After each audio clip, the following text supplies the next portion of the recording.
নমস্কার বন্ধুরা, দ্য বংস রসোই ঘরে সকলকে স্বাগত। বর্ষা তো চলেই এসেছে, আর বৃষ্টি হলেই মনটা কেমন খিচুড়ি খিচুড়ি করে।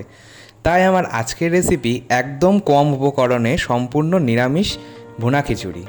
ভুনা খিচুড়ি বানাতে যে উপকরণগুলো লাগছে দেখে নিই। 1 কাপ গোবিন্দভোগ চাল, 1 কাপ মুগ ডাল, চাল ডাল সম্পূর্ণ ধুয়ে জল ঝরিয়ে নিয়েছি। লাগছে কিছু গোটা গরম মশলা, তার মধ্যে আছে 2টো তেজপাতা, 2টো শুকনো লঙ্কা, 2টো ছোটো এলাচ, 4 টুকরো দারুচিনি, নিয়েছি 1 টেবিল স্পুন গোটা জিরে, 1.5 টেবিল স্পুন আদা বাটা, টুকরো করে কাজু বাদাম, কিছু কিশমিশ, আর লাগছে চিনি, লবণ স্বাদ মতন, 4টে চেরা কাঁচা লঙ্কা নিয়েছি, লাগছে গরম মশলা গুঁড়ো 1.5 চামচ আর ঘি। এবার কড়াইয়ে দিয়ে দিলাম 2 টেবিল স্পুন তেল, 1 টেবিল স্পুন ঘি। তেল আর ঘিটা ভালো করে মিশিয়ে নিয়ে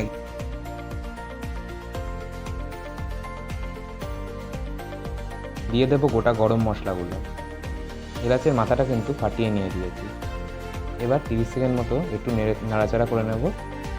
মশলাগুলো 30 সেকেন্ড মতো ভাজা হয়ে গেলে, সুন্দর গন্ধ বেরোতে শুরু করলে, এর মধ্যে আমরা দিয়ে দেবো 1.5 টেবিল স্পুন আদা বাটা। এবার মশলাটা কষিয়ে নেব। আদার কাঁচা গন্ধটা যাওয়া পর্যন্ত অপেক্ষা করব। কাঁচা গন্ধ চলে গেলে আগে থেকে ধুয়ে 30 মিনিট ভিজিয়ে রাখার পর জল ঝরিয়ে নেওয়া চাল আর জল ঝরিয়ে নেওয়া মুগ ডাল দিয়ে দেব। চাল ডাল ভালো করে মিক্সড করব। চাল ডাল আমার খুব ভালো করে মিক্স করা হয়ে গেছে। এবার এর মধ্যে আমরা দিয়ে দেব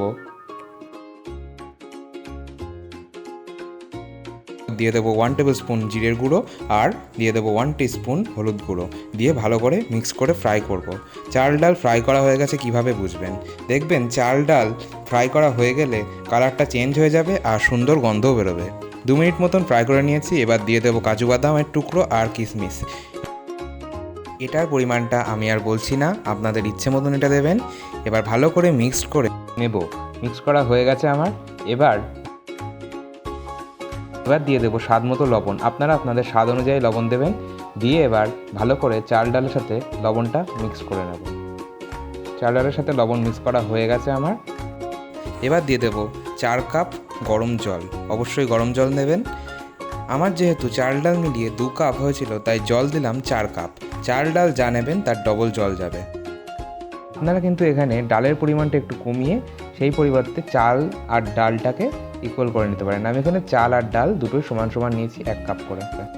মানে আমি এখানে চাল আর ডাল একদম সমপরিমাণ নিয়েছি। আপনারা এখানে আপনাদের ইচ্ছে মতো নিতে পারেন, যেমনটা বললাম। এবার আমি চাল আর ডাল খুব ভালো করে মিক্স করে নেব।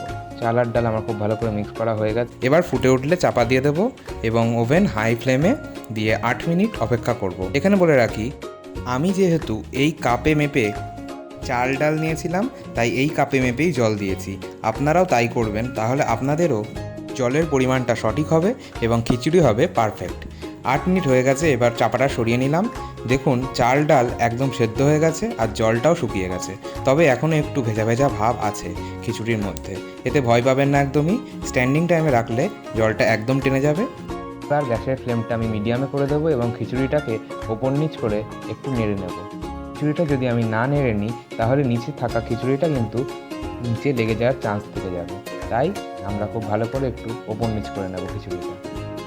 আর নিচে লেগে গেলে খিচুড়ির স্বাদটা কিন্তু একদম নষ্ট হয়ে যাবে।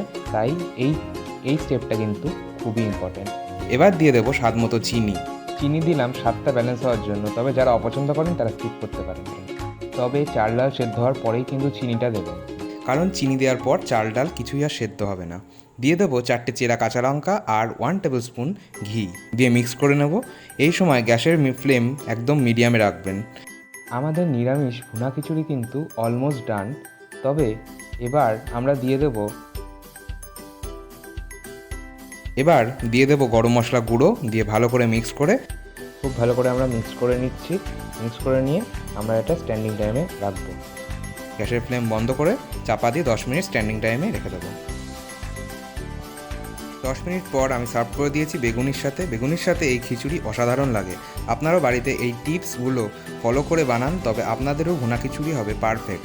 ভিডিওটি ভালো লাগলে অবশ্যই একটা লাইক দেবেন, আর সবার আগে আমার ভিডিও আপনার কাছে পৌঁছাতে চ্যানেলটি সাবস্ক্রাইব করে পাশে থাকা বেল আইকনটা প্রেস করে দেবেন। ধন্যবাদ।